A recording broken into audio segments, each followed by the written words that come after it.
Group B, we're talking about Blackwater. How many of you know what Blackwater is and what Blackwater does? Okay. Blackwater is a private military company. Private military companies do logistics, strategy. They help organize operations in war-torn countries, do humanitarian services of security, taking people from different places. How many people think this industry should exist? Should. How many people don't think it should exist? Most of you, right? Why shouldn't it exist? Any ideas? It's a modern militia. It's a modern militia. Okay. Would you go to Iraq tomorrow without a security service that will escort you? No. Most people wouldn't. And the truth is that this industry exists for reasons like that. Diplomats going from country, like going to Darfur, bringing aid into Darfur and into Haiti, or dealing with operations in Iraq, bringing aid. They need escorts. They can't go by themselves. They're running a lot of risk. They could die. No one will go without these services. So there's a huge industry for it. Actually, in 2010, it was estimated to be $210 billion industry. Huge. So that's pretty much what Blackwater does, and Blackwater's been doing since it started, and it's been making a lot of money. However, in 2004, one of the worst years in Iraq, and the war had escalated from when it started in 2003, and it got very hectic to the incident in Fallujah. I don't know if anybody remembers the incident, but Blackwater contractors were attacked by a group, and they were burned, they were dragged through the streets, and hung from a bridge over the Euphrates River.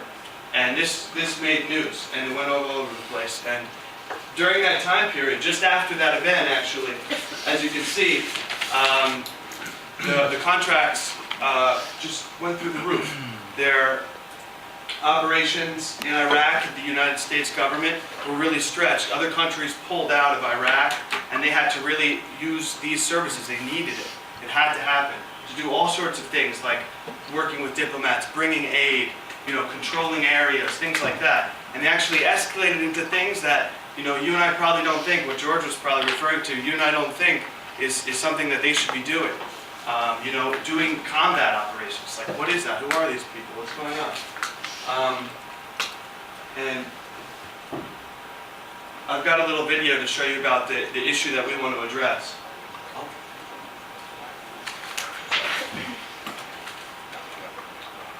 Can't hear it. Down. Down the volume. In Baghdad.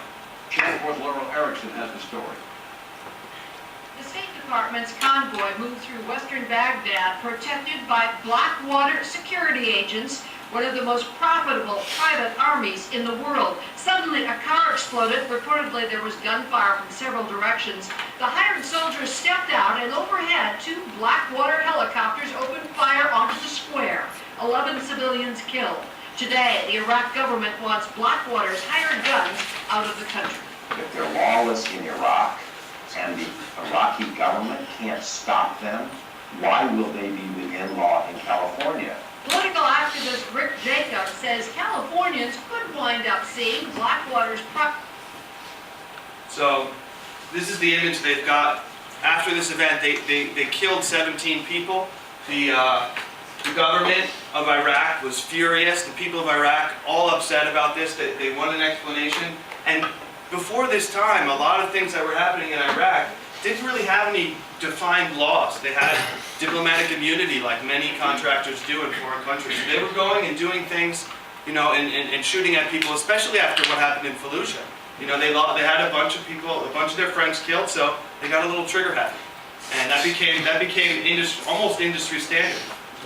And they got this really horrible image of shooting first, asking questions later, if at all. And that brings us to the issue analysis of, what Blackwater could have done. And that issue actually turned into something called Blackwater Gate, because it put so much pressure on the U.S. government that, they didn't know how to handle it really well, and it turned really bad. They had all these Iraqi citizens murdered by Blackwater contractors, and Interest groups like you saw on the news there were, furious, talking about how Blackwater shouldn't be there, things like that. They shouldn't be doing this. Human rights people getting on the phone, calling their senators saying, hey, what's going on? Iraqi government really upset. American citizens making lawsuits against Blackwater. Iraqi citizens using lawyers in the United States to make lawsuits against Blackwater. Blackwater's being investigated. They got a huge spotlight on it. And in the end, Blackwater's kicked out of Iraq and they lose their contract with the U.S. government.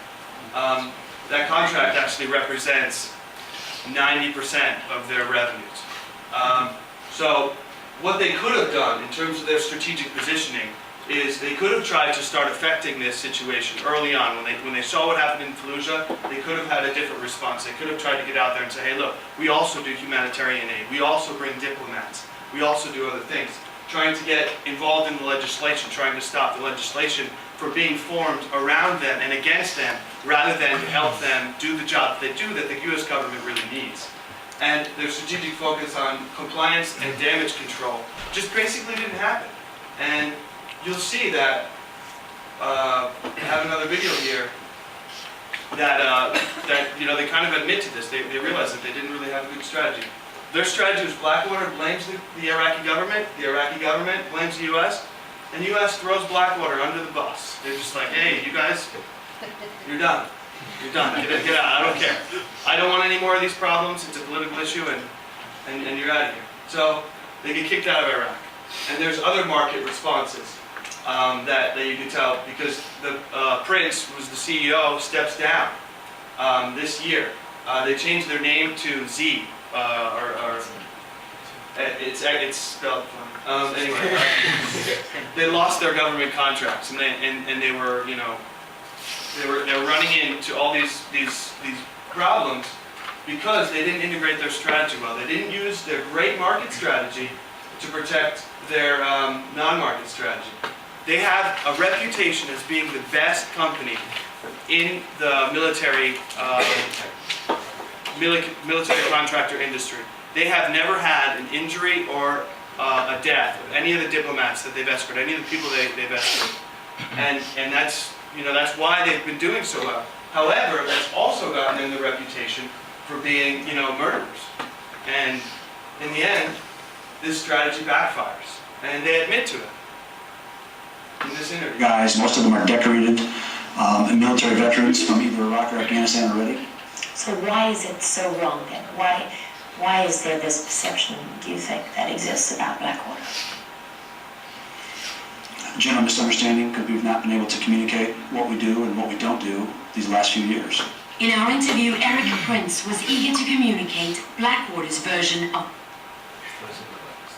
So, Blackwater wasn't doing enough in their non-market strategy to address the issues that were happening with their company, with their name, their image, their reputation in the world, in Iraq, and they lost because of it. They were kicked out of Iraq, they lost these contracts. How many people here think that that was a huge market failure on their strategic point of view? Yeah? A lot of you? How many people think that there's a potential that, maybe it's a strategic positioning for opportunities in Mexico?